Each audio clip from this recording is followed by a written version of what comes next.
Herman TV.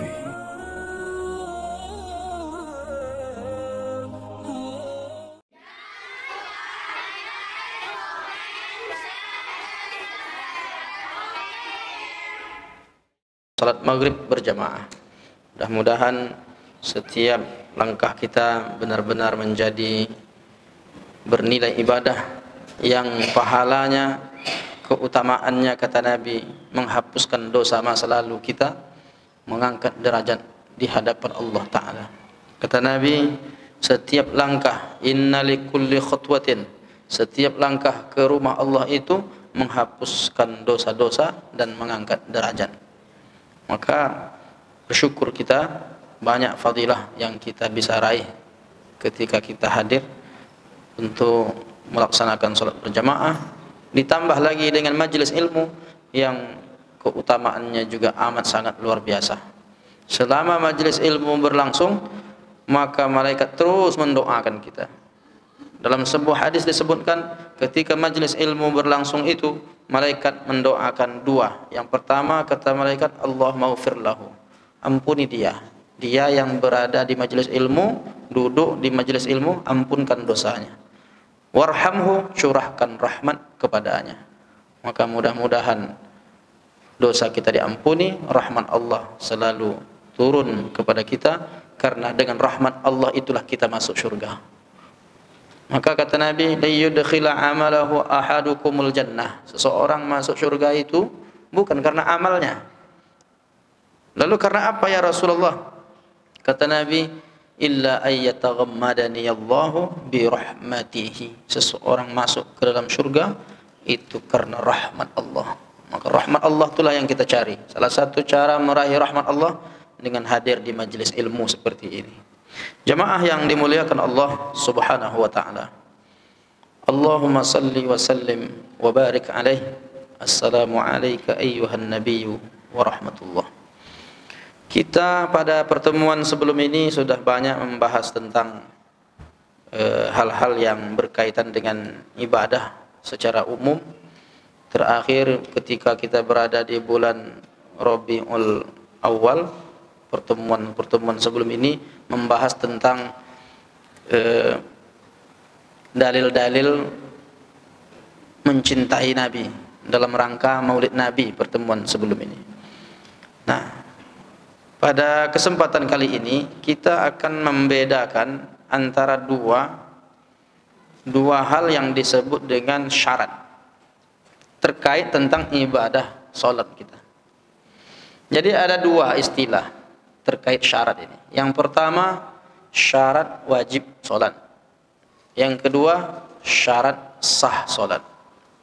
Apa bedanya antara syarat wajib dengan syarat sah? Jadi salat ini ada syaratnya. Syarat yang pertama namanya syarat wajib. Yang kedua namanya syarat sah. Nah, kalau syarat wajib itu berkaitan dengan orangnya, status orangnya, sebagai apa dia. Nah, itu syarat wajib. Tapi kalau syarat sah, persiapan apa yang harus terpenuhi agar salatnya itu menjadi sah.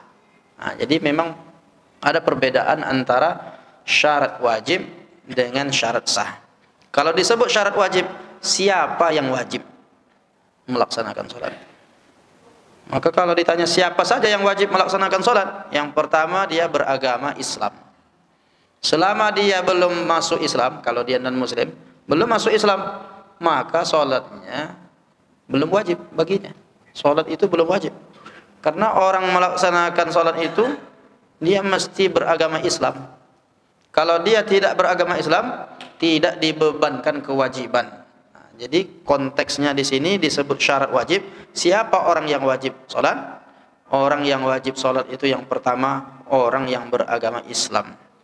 Kalau dia beragama Islam, kemudian dia murtad, apakah selama murtad itu dia tidak dibebankan kewajiban? Beda hukum antara orang kafir asli dengan kafir aridi. Kalau dia asli non-muslim dari awal, maka dia memang tak wajib, tak dibebankan kewajiban. Tapi kalau sejak awal tu dia Islam, lalu dia murtad, selama dia murtad itu, kalau dia masuk Islam lagi nanti, selama murtadnya itu dihitung kewajiban baginya. Jadi andai ada orang Islam murtad, dia agak 3 tahun, 3 tahun dia murtad, habis itu masuk Islam lagi, maka sholat yang dia tinggalkan selama 3 tahun wajib diqadha, diganti. Nah, makanya tak boleh sembarangan murtad-murtad. Atau kita ada niat mau murtad kan, saya biar enggak wajib sholat, kan katanya tadi syarat wajib sholat beragama Islam. Supaya tak wajib sholat, murtad aja lah, enggak bisa. Murtad sekalipun dia tetap dibebankan kewajiban, sehingga setelah masuk Islam lagi maka dia mesti ganti sholat-sholat yang pernah tinggal saat dia murtad itu. Itu beda antara orang yang non muslim secara asli, maksudnya belum pernah dia masuk Islam, dengan orang yang sudah Islam lalu murtad. Walaupun sama-sama non muslim, tetapi hukumnya beda. Nah, jadi ini membedakan siapa yang wajib sholat. Nah, apa bedanya lagi? Orang Islam kalau dia tidak sholat, bukan hanya di akhirat dihukum, di dunia pun dihukum. Apa hukuman bagi orang yang tidak sholat? Kalau terlaksana pemerintahan Islam, kalau berjalan syariat Islam, artinya hukumnya betul-betul menggunakan syariat Islam. Orang yang tidak sholat itu sesungguhnya dia dimasukkan ke dalam mahkamah syariah, disidang. Jadi ada sidang pengadilan syariah namanya. Orang yang tak sholat, orang Islam yang tak sholat itu disidang. Kalau orang non muslim tak sholat nggak ada sidangnya, karena dia memang tak wajib. Dia orang Islam tidak sholat, disidang di pengadilan syariah. Ditanya dia, apa benar anda meninggalkan sholat? Jawabnya iya. Berapa lama, berapa kali? Disebutnya beberapa kali. Mengapa meninggalkan sholat? Itu ditanya sampai akhirnya kalau dia sebut, saya ini lalai, sebetulnya saya yakin bahwa sholat itu adalah kewajiban seorang muslim, cuma karena kurang peduli kemarin ini, jadi saya menyatakan taubat, tidak akan meninggalkan lagi. Maka dia dilepaskan, cuma diberi nasihat jangan sampai diulang, diberi waktu dia untuk mengganti sholat-sholat yang tinggal itu, diberi 3 hari. Setelah itu sidang kedua untuk konfirmasi, apakah sudah mengganti sholat yang tinggal? Sudah. Apakah yakin bahwa sholat itu sebuah kewajiban? Iya. Kalau memang sudah diganti, maka dia dibebaskan. Tapi kalau sampai dia katakan apakah sudah diganti? Belum. Mengapa belum diganti? Karena bagiku sholat itu tak penting, maka dia dihukumi murtad.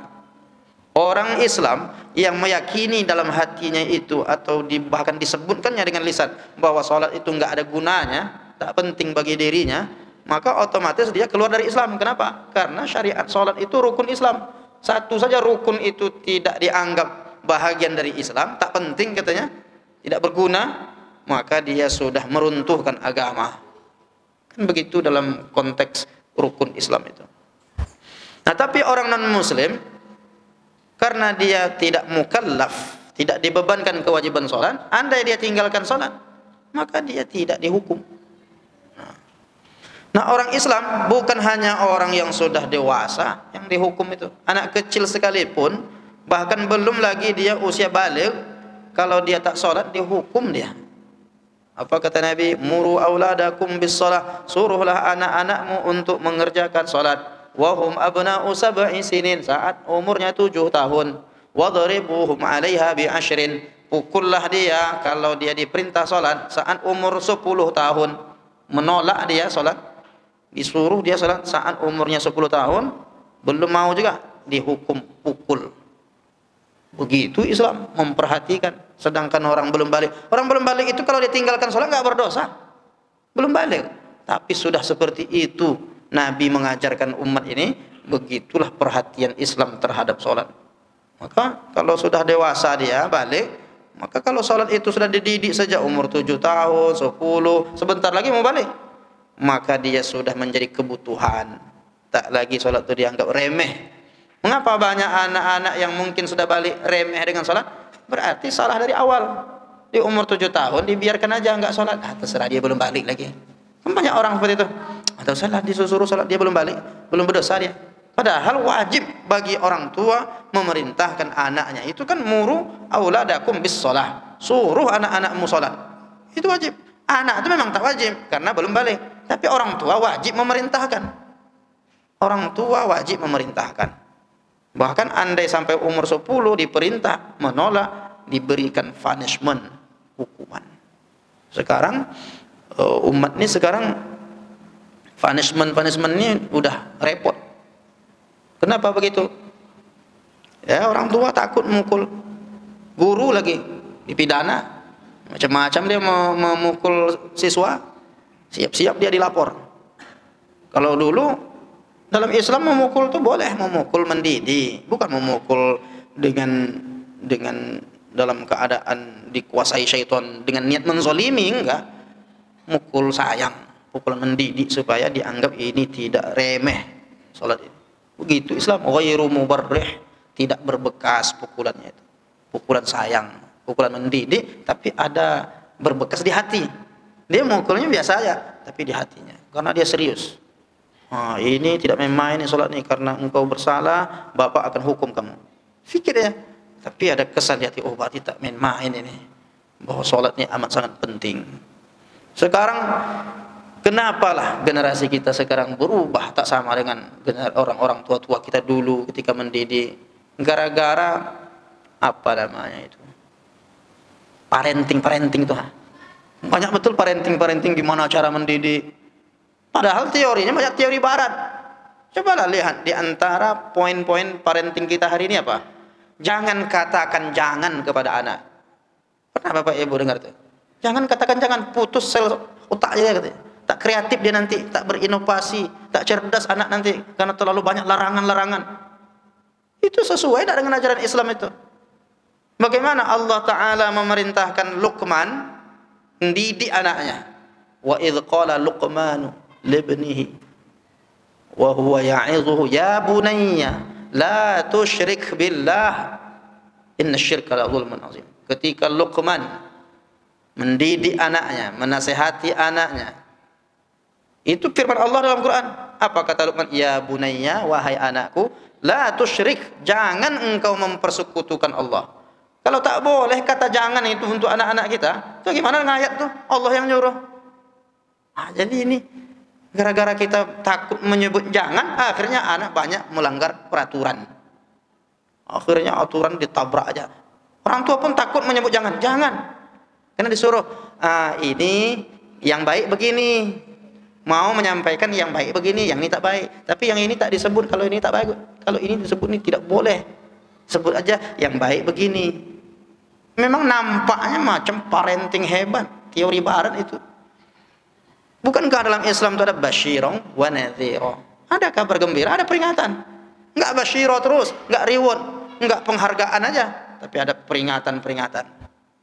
Makanya anak-anak itu perlu dilarang. Kalau yang salah dilarang.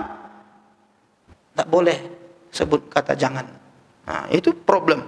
Padahal berapa banyak ayat-ayat yang menganjurkan bahwa kita perlu menjelaskan ini perintah, ini larangan. Dalam Islam itu kan ada amar ma'ruf, nahi mungkar. Di mana kok tidak boleh melarang?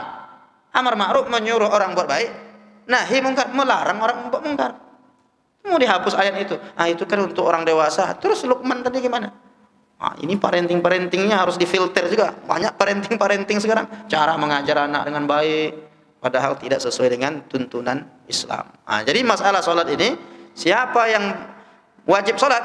Yang wajib sholat adalah orang yang beragama Islam. Selama dia belum beragama Islam, tidak dibebankan kewajiban mengerjakan sholat. Itu yang pertama. Yang kedua, orang yang wajib melaksanakan sholat ini kan syarat. Yang kedua adalah baligh. Sudah baligh dia, maka dia dibebankan kewajiban untuk melaksanakan salat. Selama belum baligh, belum wajib. Itu kaitan yang kita bahas tadi.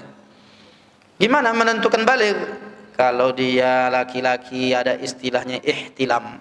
Kalau perempuan ada istilahnya itu haid. Kalau di umur 9 dia haid, langsung dia otomatis baligh itu. 9, 10, 11 belum haid, belum balik. 12, 13, 14 belum juga haid, belum balik.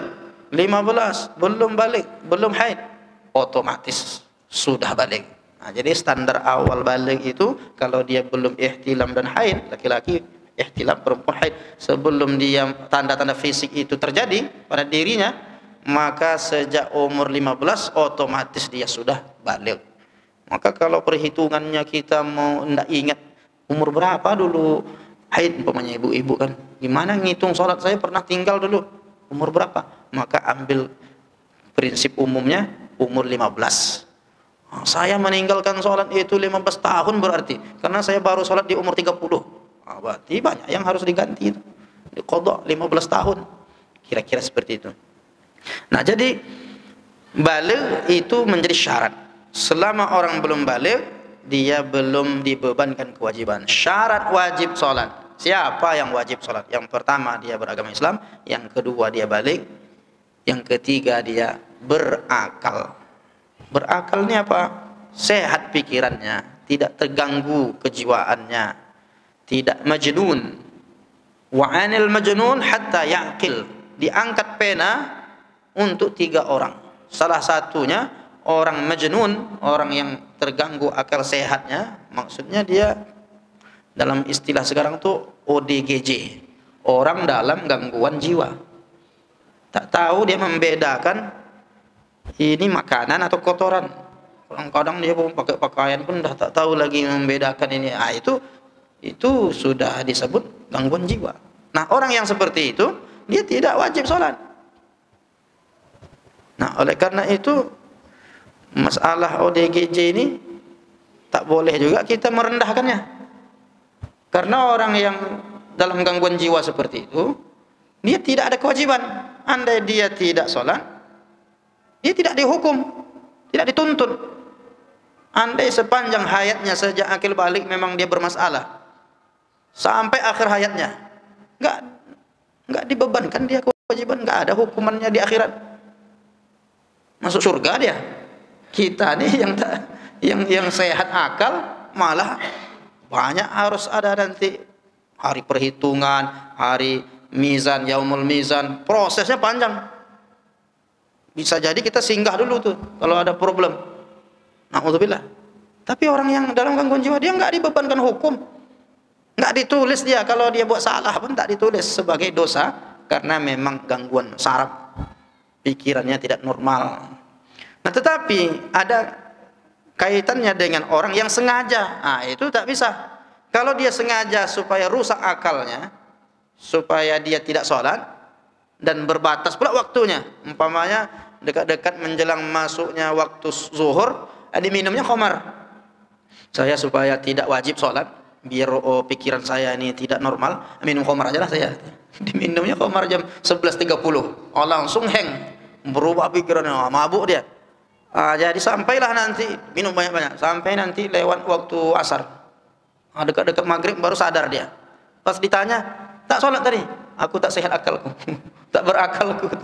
Itu direncanakan. Orang yang merencanakan begini tidak termasuk dalam kategori orang yang tak wajib.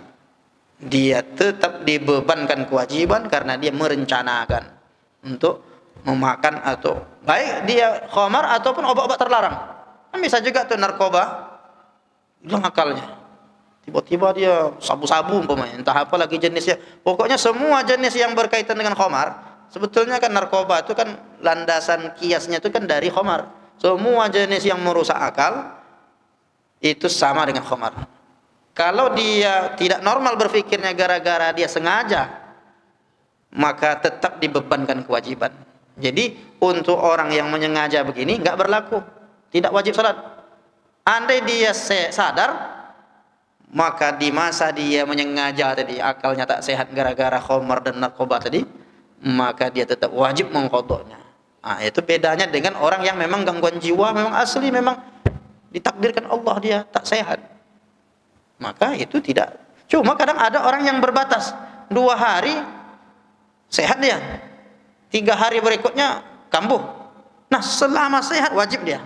Saat sehat 2 hari itu wajib dia melaksanakan sholat. Nah, itu poin ketiga. Siapa yang wajib sholat? Syarat wajib sholat. Siapa saja? Yang pertama, orang beragama Islam. Yang kedua, orang yang sudah baligh. Yang ketiga, orang yang berakal. Yang keempat, salamatul hawas. Salamatul hawas artinya orang yang sehat dua indranya. Yang dimaksud hawas indra itu sebetulnya banyak, tapi yang dimaksud ini dua sekaligus, pendengaran dan penglihatan sekaligus. Kalau penglihatan dan pendengaran ini sama-sama sehat, dia wajib. Tapi kalau dua-dua ini tidak sehat, tidak wajib. Kalau salah satu sehat, satunya bermasalah, tetap wajib. Kalau dua-duanya bermasalah, tidak wajib. Umpamanya ada orang tak dengar lagi dia, sudah tak mendengar, tidak pula bisa melihat. Gimana dia menentukan bahwa dia mau sholat? Mau tahu kalau waktu sholat dah masuk? Ini kan untuk mengetahui waktu sholat masuk kan harus melihat. Kalau umpama jam, sekarang melihat tak bisa. Habis itu dia mungkin bertanya, jam berapa sekarang dah masuk waktu zuhur? Andai dia bertanya, ada orang jawab, tak dengar dia. Ada masuk waktu dah, dia tak dengar. Gimana mau sholat? Orang yang tidak sehat dua indranya sekaligus, dia tidak dibebankan kewajiban. Nah, oleh karena itu, ya tentu kita tak mungkin pula mau begitu. Saya supaya tak dibebankan kewajiban, mau saya rusak pendengaran dan penglihatan, tak mungkin. Orang tak akan mau begitu. Jadi selama kita sehat indera penglihatan dan pendengaran ini, kita dibebankan kewajiban. Tapi kalau ada orang mungkin, dan sangat mungkin, tak bisa lagi melihat, tak bisa lagi mendengar, tak dapat informasi untuk melaksanakan sholat dengan kebutuhan mendengarnya, kebutuhan melihatnya. Sekarang kan andai orang pemanya tak ada jam, masih bisa melihat matahari. Kalau dia bisa melihat, oh ini udah tenggelam matahari ini, ada masuk maghrib, tahu dia. Tapi dia tak bisa melihat. Mau bertanya sama orang pun tak ada yang dia dengar jawabannya. Di isyarat bagaimana? Pakai isyarat, tak bisa. Yang seperti itu termasuk golongan orang yang tidak dibebankan kewajiban. Jamaah yang dimuliakan Allah Ta'ala, itu namanya syarat wajib. Ada pula yang kedua, syarat sah.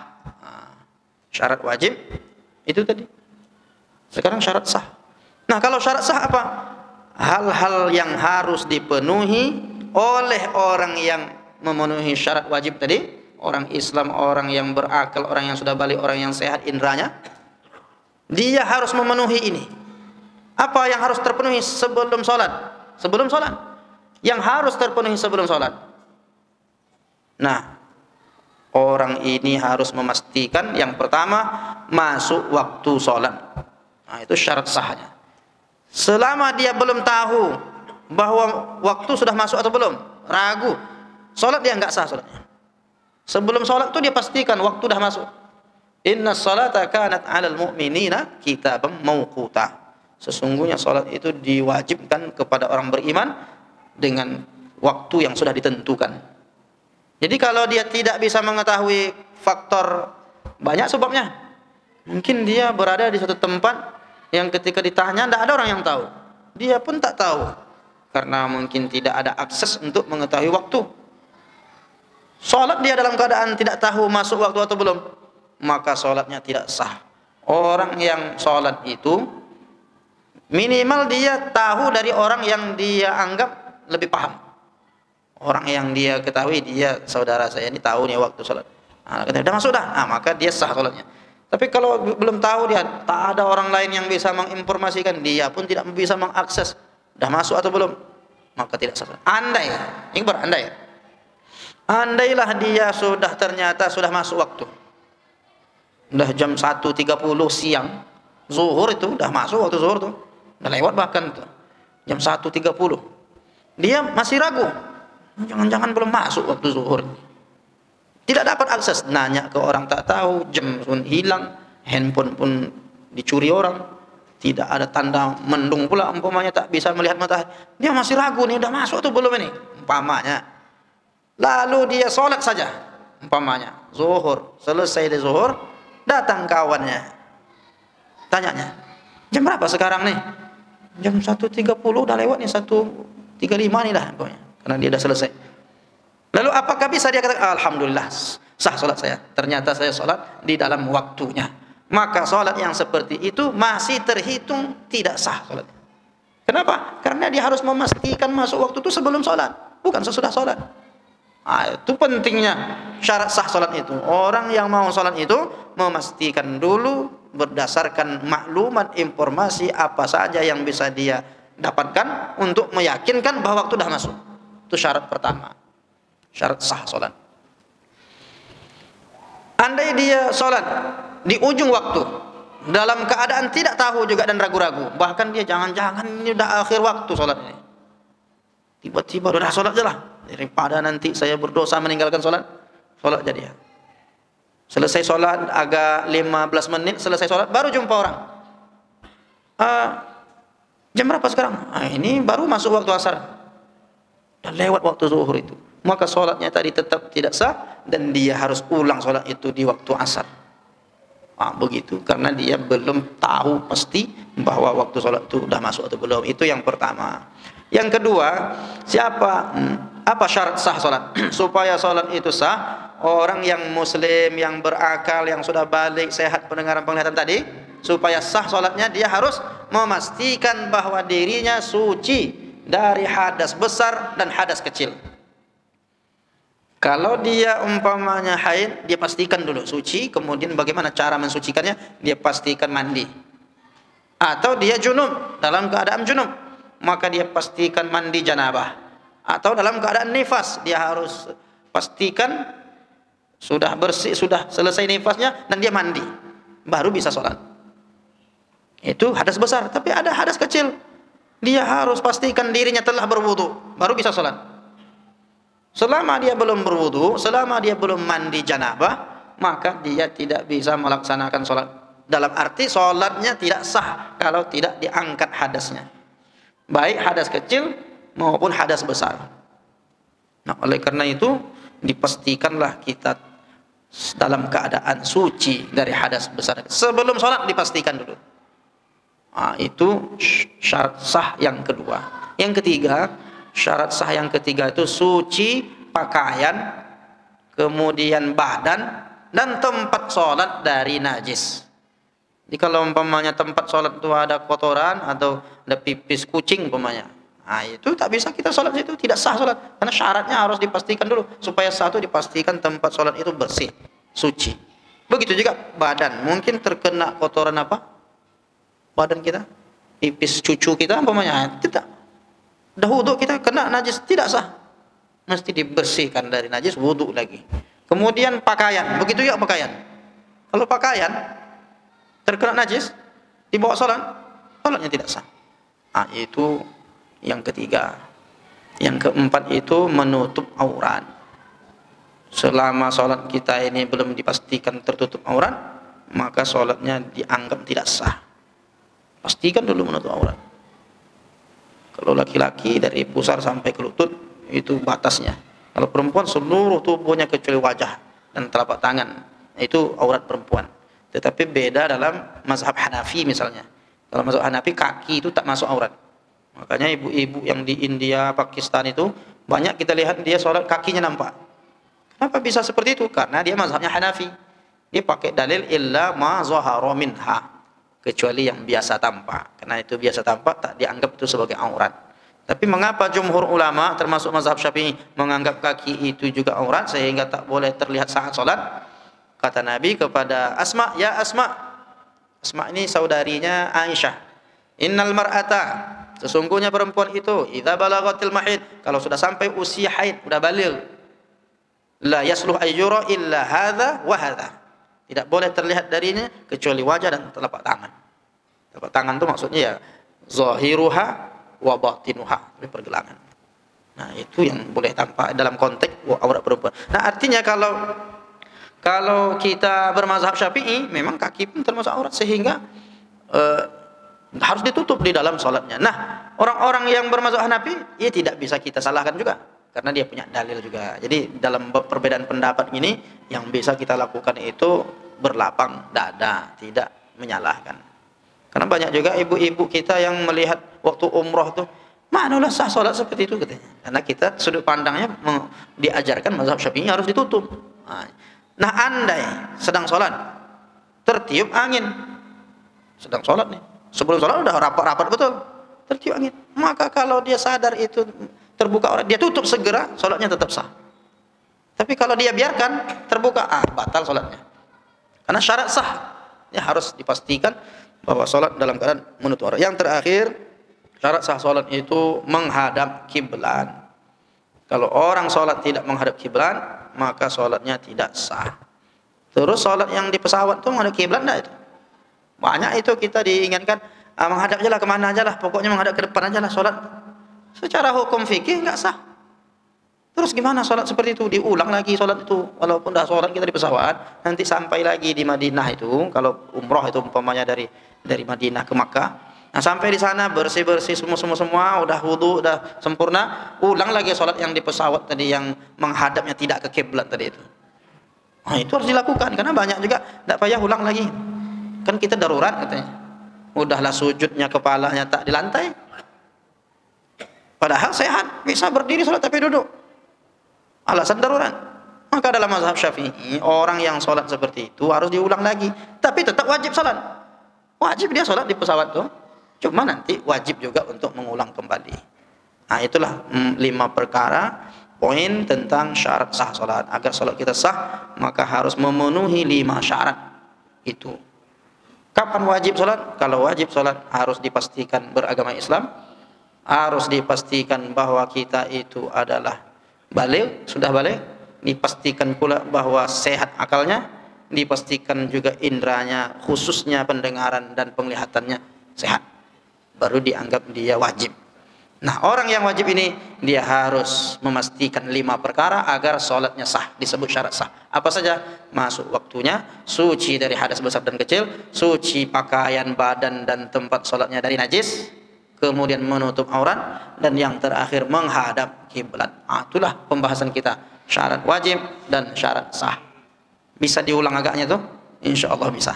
Ada pertanyaan Bapak Ibu? Tak ada pertanyaan? Cukup?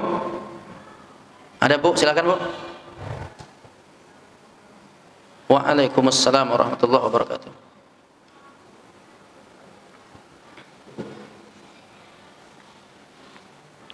Yang Ustaz kasih tahu tadi, kalau kita umrah atau haji, kan kita sholat dalam pesawat. Ya. Jadi sampai di Madinah atau di Mekah kita qadha lagi, itu maksudnya? Ya. Pada waktu mungkin di sana kita sudah sampai waktu subuh, pada waktu subuh kan? Ya. Mengqadha itu tidak mesti di waktu bersangkutan. Umpama yang kita laksanakan tadi zuhur, asar, umpamanya kan, rupanya sampai di sana andaikan subuh misalnya. Habis subuh tu lah, subuh dulu, habis subuh tu nanti qadha lah zuhur, kemudian qadha lah asar, qadha lah umpamanya maghrib. Kenapa? Karena mengqadha tu enggak disyaratkan di waktu bersangkutan. Sebagaimana sebahagian ada yang mengatakan kalau qadha salat itu, salat zuhur yang tinggal setelah zuhur pula. Enggak mesti, karena Nabi mengqadha salat zuhurnya di malam hari. Dulu Nabi pernah meninggalkan salat zuhur karena perang. Juga pernah meninggalkan sholat asar karena perang. Kapan Nabi melaksanakan zuhur asarnya? Di malam hari. Itu menunjukkan apa? Mengqadha tidak mesti di waktu bersangkutan.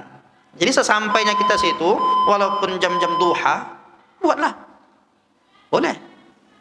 Penting kita udah wudu sempurna. Nah, inilah waktu kesempatan banyak lapang. Apalagi kita di Masjid Nabawi itu atau di Masjidil Haram. Sebanyak-banyaknya waktu kita tuh untuk melaksanakan sholat, buatlah sholat di tempat yang baik, pahalanya luar biasa. Maka sholat-sholat, bahkan sholat-sholat yang ditinggal-tinggal dulu bisa juga kita qadha. Tetapi khususnya bagi kita yang di pesawat yang sholat itu tidak menghadap kiblat tadinya itu, tidak menempel kening kita ke lantai, tidak pula sempurna wudu, atau tidak pula ada debu untuk bertayamum, itu banyak persoalannya itu. Maka sholat yang seperti itu mesti diqadha kembali di tempat kita yang sudah aman. Gitu Bu ya. Baik. Berarti sesampainya kita langsung qadha. Terima kasih Ustaz. Baik. Waalaikumsalam warahmatullahi wabarakatuh. Baik. cukup. Alhamdulillah. Mudah-mudahan bermanfaat kajian kita ini. Kita cukupkan sampai di sini dengan alhamdulillah. Alhamdulillahirabbil alamin. Subhanakallahumma wa bihamdika asyhadu an la ilaha illa anta astaghfiruka wa atubu ilaik. Wassalamualaikum warahmatullahi wabarakatuh. Waalaikumsalam.